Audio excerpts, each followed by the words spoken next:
বন্ধুরা, পৃথিবীতে এমন একটি আইল্যান্ড রয়েছে যেখানে হাজার হাজার বিষাক্ত সাপ বসবাস করে, আর এই দ্বীপকে বলা হয় স্নেক আইল্যান্ড। এটি ব্রাজিলের আটলান্টিক মহাসাগরে অবস্থিত। মানুষ সাধারণত এখানে প্রবেশ করতে পারে না। এই আইল্যান্ডের সবচেয়ে ভয়ঙ্কর বাসিন্দা হলো গোল্ডেন ল্যান্ডসেট ভাইপার।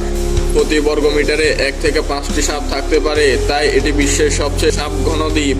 এই সাপগুলো ছোট প্রাণী যেমন পাখি, ছোট স্তন্যপায়ী খায়। তাদের কামড় মানুষের জন্য প্রাণঘাতী। সাপ ছাড়াও দ্বীপটি প্রাকৃতিকভাবে ঝুঁকিপূর্ণ।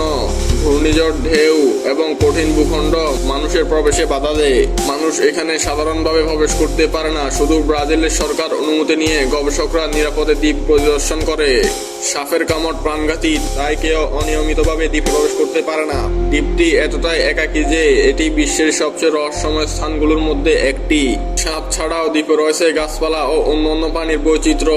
এটি একটি অমূল্য প্রাকৃতিক বস্তু সংস্থান। এখানে প্রকৃতি ও পানির শক্তি একত্রে বিরাজমান। এখানে পা রাখা জীবনের জন্য ঝুঁকিপূর্ণ। আর হ্যাঁ, ভিডিওটি ভালো লেগে থাকলে লাইক, কমেন্ট এবং সাবস্ক্রাইব করতে ভুলবেন না। ধন্যবাদ।